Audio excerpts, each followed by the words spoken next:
6장 시온성과 같은 교회를 부를 때마다 참으로 가슴이 벅차오르곤 합니다. 시온성과 같은 교회, 그의 영광 한없다. 허락하신 말씀대로 주가 친히 세웠다. 반석 위에 세운 교회 흔들 자가 누구랴. 원수들이 에워싸도 아무 근심 없도다. 가사 내용을 읊조리 놓으라면 참 마음이 든든합니다. 주님이 세우신 교회, 그래서 어느 원수가 와서 흔들어도 아무 염려할 거 없다. 이런 확신이 듭니다. 여러분도 주님이 세우신 교회이기에 당연히 영원히 지속될 것이라는 확신을 가지고 계실 겁니다. 그런데 이런 아름다운 확신의 근본적인 회의가 든다면 불신앙적인 생각일까요? 어느 책을 보았습니다. 그 내용인 것은 1980년대부터 전 세계적으로 성당과 교회의 개조붐이 일고 있다는 겁니다. 1238년 세워진 네덜란드에서 가장 오래된 수도원이 크레세린 호텔로 바뀌었고, 셀레시즈 도미니크 성당은 나폴레옹에 의해 80%가량 파괴되어 무기고가 되었다가 자전거 보관소로 전락한 뒤 최근 서점으로 다시 개조되었답니다. 뉴욕 맨하탄에 있는 교회는 재정상의 이유로 1970년 매각되어 클럽을 거쳐 현재는 쇼핑몰로 운영되고 있다고 합니다. 아시아 싱가포르도 마찬가지인데 가장 오래된 차임스 스토어는 1840년 세워졌는데 지금은 현대미술 갤러리와 뷰티크샵 그리고 레스토랑이 들어섰습니다. 800년대 성당이 아파트가 되기도 했고 700년 된 교회가 유치원이 되기도 했습니다. 600년 된 교회는 또 개인화실로 바뀐 사례가 있습니다. 유럽의 관광을 가보면 이름난 유적지는 대개 성당일 수밖에 없습니다. 그런데 그 유명하다는 유럽 성당에 막상 가보면 거의 다가 관광객뿐이고 그것도 교회가 아니라 다른 용도로 변경된 것들을 보게 됩니다. 현재 유럽 사람 20명 가운데 교회에 출석하는 사람은 불과 1명에 불과하다는 것입니다. 기독교 국가 혹은 기독교 대륙이었던 바로 유럽이 이제는 5%의 사람만이 실제로 교회에 출석하는 그러한 땅이 되었다는 것입니다. 이런 기사를 읽으면 마음이 참 어두워집니다. 반석 위에 세운 교회 흔들 자가 누구랴고 노래하지만 얼마나 많은 유럽의 교회들이 흔들리고 있는지, 성스러운 교회가 그리고 성당이 호텔이 되고 술집이 되고 레스토랑이 되는 이 기막힌 현실은 단지 유럽 대륙의 문제뿐만 아니라 전 세계에 흩어진 교회들 그리고 바로 우리 자신의 모습이 될 수도 있기에 참으로 이 교회를 우리가 어떻게 지켜나가야 할지를 되새겨 봐야 할 대목이라 할 수 있습니다. 기독교 윤리실천 운동이 2010년 한국교회 신뢰도 여론조사라는 것을 한 적이 있습니다. 그 결과 개신도의 신뢰도는 17.6%로 2009년보다 약 1.5% 정도 떨어졌습니다. 그 이유를 물으니 1위가 언론에서 부정적인 내용을 많이 접해서 18.6%, 언행일치의 모습을 보이지 않아서 15.6%, 교인들의 비윤리적 행동 때문에 14.9%로 나타났습니다. 가장 신뢰하는 종교가 무엇이냐를 물을 때 가톨릭이 41.1%, 불교가 33.5%, 그리고 우리 기독교가 20%였습니다. 그렇다면 불교의 승려들이 벌인 일탈을 보고 기독교가 안심할 이유가 하나도 없는 셈입니다. 시온성과 같은 교회, 그의 영광 한없다. 이 찬송 부르기가 그리 쉬운 일이 아니 되게 되었습니다. 한국 교회가 교회다운 교회, 그 교회로서의 본질을 회복하려면 철저한 자기혁신, 자기갱신, 개혁이 없이는 아니 될 것입니다. 가만 생각해보면 교회란 아주 독특한 모임입니다. 교회를 세운 분은 예수님이십니다. 가이사랴 빌립보에서 예수께서 제자들에게 너희는 나를 누구라 하느냐 물으시니 베드로가 주는 그리스도시요 살아계신 하나님의 아들입니다 라고 고백하지 않습니까? 그러자 주님이 말씀하시죠. 바요나 시몬아 내가 복이 있도다. 너는 베드로라. 내가 이 반석 위에 내 교회를 세우리니 음부의 권세가 이기지 못하리라. 여기 내 교회를 세운다는 말씀을 한번 바라보십시오. 교회는 주님이 세우시는 주님의 교회입니다. 주님이 교회를 세우신 것은 이유가 있습니다. 처음 우리 주님이 공생애를 시작하시면서 회개하라 천국이 가까웠다 선포하시지 않습니까? 여기서 말하는 문자적으로 보는 하나님이 다스리시는 나라이자 동시에 하나님의 나라는 하나님의 다스리심을 말합니다. 예수님은 하나님의 나라가 하나님의 다스리심이 이 땅에 왔다, 가까이 왔다 선포하셨습니다. 그리고 그 하나님의 나라의 성격이 어떤 것인지를 분명히 하셨습니다. 그 안에서 위아래가 없고 빈자와 부자가 함께 어울리고 병자와 건강한 자가 함께 어울리며 또 고침을 받고 한숨과 서러움이 사라지고 악한 사탄의 역사가 패퇴하는 바로 그러한 하나님의 나라를 선포하신 겁니다. 그리고 스스로 3년간 공생애를 통해 병자를 고치시고 죄인을 위로하시는 모범을 보이셨던 것입니다. 예수께서 교회를 세우신 목적이 바로 여기에 있습니다. 교회가 하나님의 나라의 모습을 보여주어라. 예수님이 이미 보여주신 것처럼 교회가 그 모습을 실천함으로 세상에 하나님의 나라가 어떠하다 하는 것을 눈으로 볼 수 있게 보여주신 겁니다. 교회는 하나님의 나라가 결코 아닙니다. 그렇다고 그 전 단계도 아닙니다. 세계적인 신학자인 칼 바르트에 의하면 교회는 하나님의 나라의 복사, 반영입니다. 가톨릭계 신학자인 한스 퀸에 따르면 교회는 하나님의 나라의 전조이자 여명입니다. 판넨베르크와 몰트만에 따르면 교회는 하나님의 나라의 표징, 선치입니다. 여러분, 이 말이 좀 어려웠을 수 있겠습니다. 쉽게 설명한다면 교회는 하나님의 나라가 오고 있기에 그 전조로서의 교회가 생겨났다 하는 것입니다. 따라서 교회는 하나님의 나라의 모습을 보여주어야 합니다. 교회 이코르 하나님의 나라는 아니지만 그러나 교회는 하나님의 나라의 그림자 같은 하나님의 나라의 전조가 되어야 한다는 것입니다. 오늘 우리가 읽은 본문 말씀에 보면 이 땅에 처음 만들어졌던 때, 즉 예루살렘 교회의 모습을 보여줍니다. 사람들은 이 교회를 교회의 원형, 교회의 모델이라고 말합니다. 초기 교회로 돌아가자, 그런 이야기를 우리가 많이 하지 않습니까? 그때의 그 교회가 바로 이 예루살렘 교회, 즉 초기 교회입니다. 도대체 이 교회가 어땠길래 그런 칭송을 듣는가? 오늘 말씀을 중심으로 살펴보고자 합니다. 자, 그럼 그 모습은 어떠한 것이었을까요? 첫째, 영성의 문제입니다. 영성이란 무엇입니까? 영적인 성향, 영적인 삶의 상태, 영적인 사고방식, 뭐 이런 것 아니겠습니까? 세상보다 하나님을 사랑하는 것, 이것입니다. 세속적인 문제보다 초월적인 문제에 관심을 기울이는 것, 한 가지 사태, 한 가지 상황을 놓고 세상적인 것이 아니라 믿음의 눈으로 그것을 바라보고 접근하고 해결 방식을 정하고 그렇게 살아가는 것, 그것이 영성입니다. 예루살렘의 교인들을 한번 보십시오. 그들이 모든 물건을 서로 통용하고 재산과 소유를 팔아 각 사람의 필요를 따라 나누어 주었다라고 말합니다. 여러분, 돈이란 것은 그때나 지금이나 자기 생명과 마찬가지로 정말 중요한 것 아니겠습니까? 여러분, 요즘은 자식들에게도 노후에 우리 살 것 말고 그 나머지는 물려줄 수 있어도 우리 노후에 것까지 다 물려주기 어렵다 하는 부모도 많이 나옵니다. 자식에게도 그러한데 남에게 말할 나위 있겠습니까? 그런데 그것을 전부 보험도 아니고 연금도 아니고 그것들도 다 포기하고 다 팔아가지고 와서 자식도 아니고 친척도 아닌 그저 같은 그리스도인 믿음의 형제들에게 필요한 만큼 가져다 쓸 수 있도록 했다라는 것입니다. 이것이 아주 오래된 옛날 이야기니까 가능했을까요? 그렇지 않습니다. 옛날이든 지금이든 사람들에게 필요한 돈은 마찬가지입니다. 그런데 그렇게 가능했던 까닭이 무엇일까요? 그들에게는 믿음, 그들에게는 올바른 건강한 영성이 살아있었기 때문인지 믿습니다. 둘째는 도덕성입니다. 도덕성이란 바르게 살아가는 것이겠죠. 정직하게, 의롭게 혹은 착하게 살아가는 것, 양심에 따라 살고 상식을 존중하는 것, 법과 질서를 따르며 남에게 피해를 끼치지 않고 남을 존중하는 것. 성경은 초기 교인들이 도덕성에 대해 살았던 모습을 자세히 기록하지 않습니다.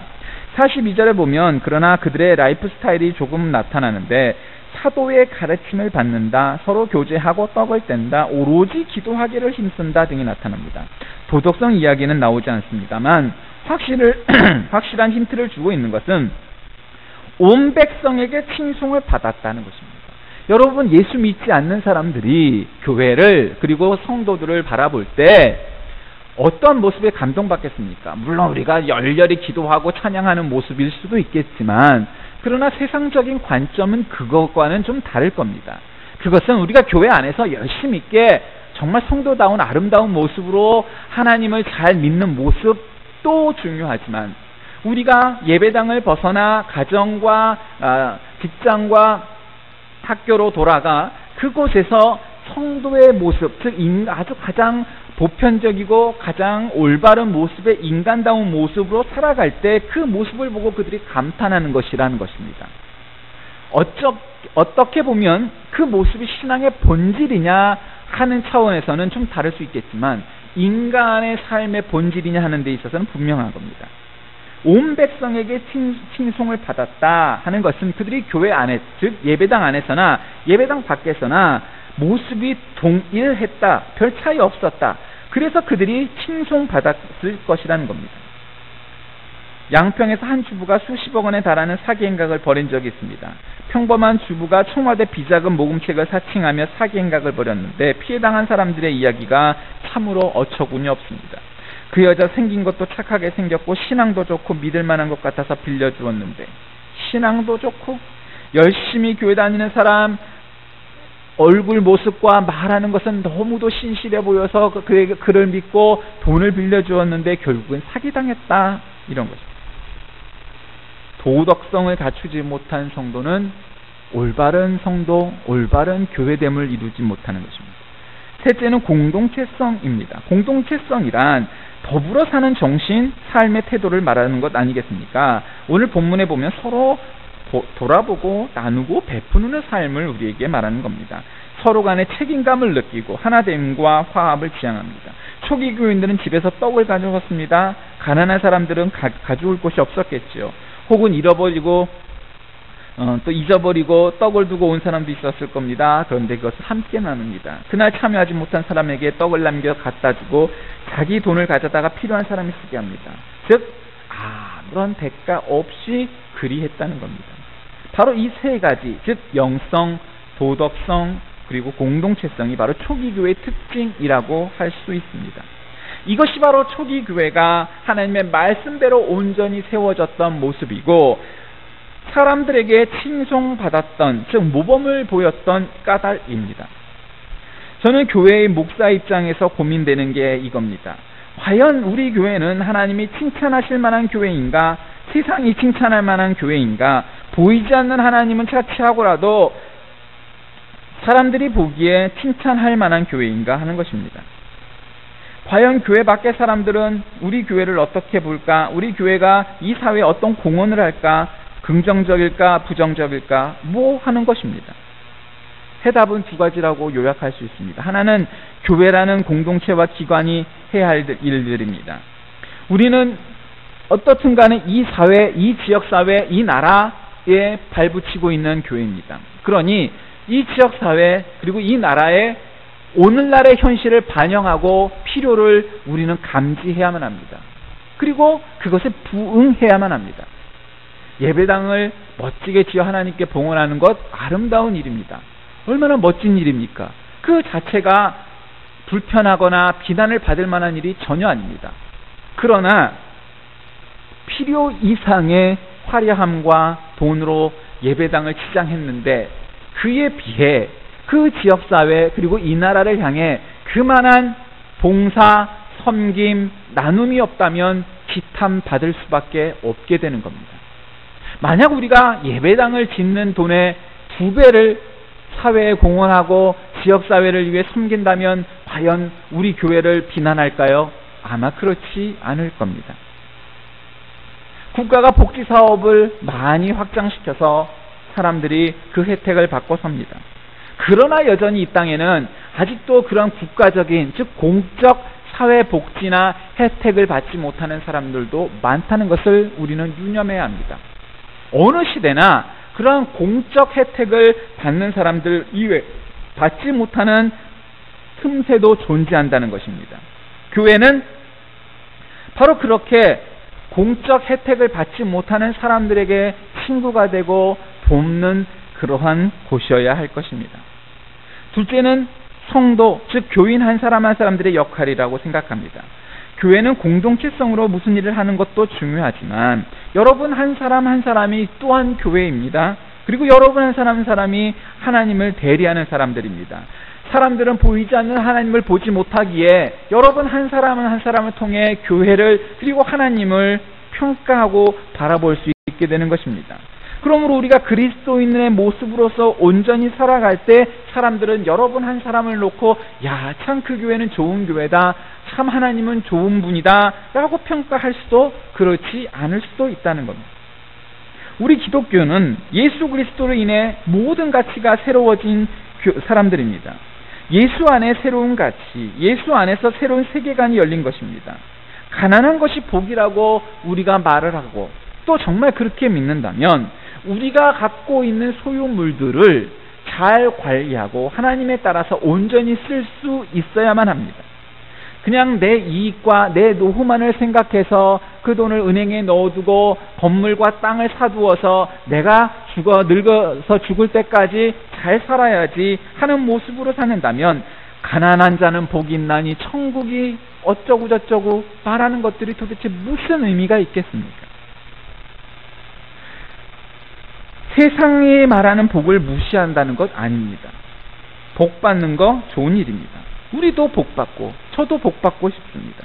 그러나 그 복은, 그 복의 소유는 내가 아니라 하나님이시기에 하나님이 또한 주시는 것이기에 철저하게 하나님의 영광을 위해 나에게 또 위탁된 것이기에 복을 운영하고 누리는 방법과 태도와 가치관이 달라야만 한다는 것입니다. 세상적인 관점, 세상적인 평가, 그것과 함께 또 하나의 과제는 바로 교회 안에 있는 우리들이 저 교회가 반드시 있어야 해 하는 세상을 향한 교회에 대한 존재 이유가, 우리들 안에서 교회의 존재 이유가 또한 분명해야 합니다. 교회를 생각하면 가고 싶고 예배가 기다려지고 교우들이 만나고 싶고 그런 따뜻함이 있어야만 할 것입니다. 러시아의 문호 톨스토이가 남긴 단편 가운데 이런 이야기가 있죠. 바보 이반. 공활하고 풍요한 러시아의 한 농촌, 이반과 그의 이웃 가브리로가 살고 있습니다.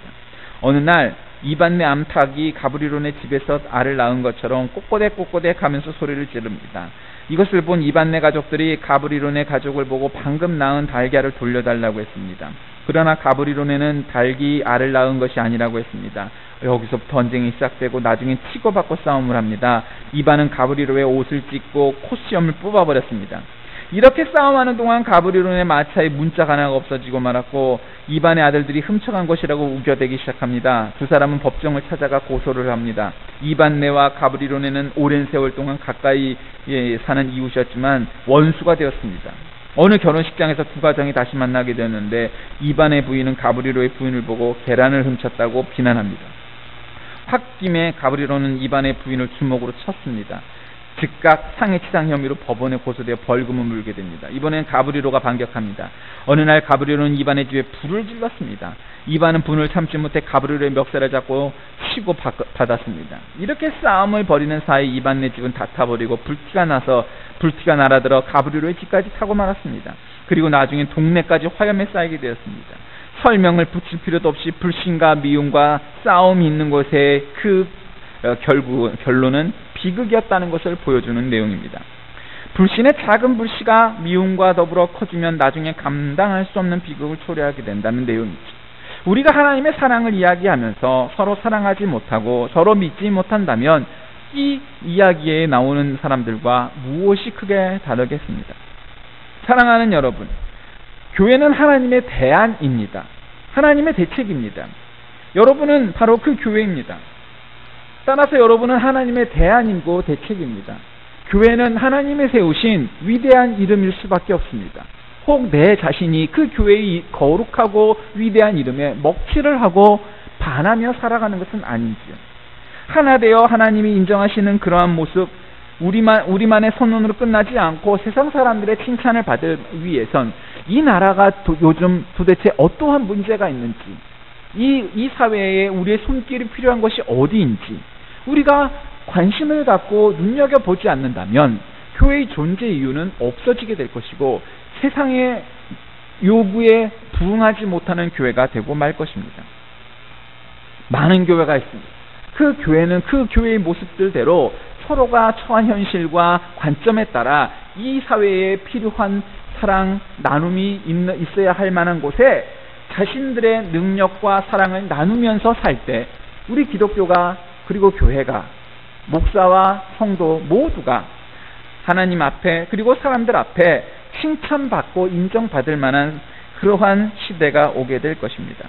그러므로 우리가 하나님의 세우신 위대한 이름 교회다라고 말로만 선포하고 선언하는 데서 끝나지 않고 우리가 그렇게 하나님께서 가르쳐 주시고 오늘 본문에 나오는 위대한 이름 그 교회, 즉 예루살렘 교회 혹은 안디옥 교회처럼 우리가 그 삶의 양태, 그 삶의 가치관대로 살아간다면 우리가 정말로 세상 사람들에게 칭찬받는 교회, 하나님께서 인정하시는 교회가 다 되게 될 것입니다. 위대한 이름 교회 될 수 있도록 최선을 다하는 저와 여러분 다 되시길 주의 이름으로 간절히 축원드립니다. 기도하겠습니다. 하나님 아버지 감사합니다. 오늘도 주 앞에 나와 예배를 드립니다. 이 예배를 기뻐 받으시길 원합니다. 위대한 이름에 먹칠하지 아니하고 그 위대한 이름에 한 사람이 될 수 있도록 우리 하나하나를 지키시고 우리 교회가 하나님께 칭찬받고 세상 사람들에게 인정받는 그러한 교회 되게 하여 주옵소서. 예수님의 이름으로 간절히 기도드립니다. 아멘.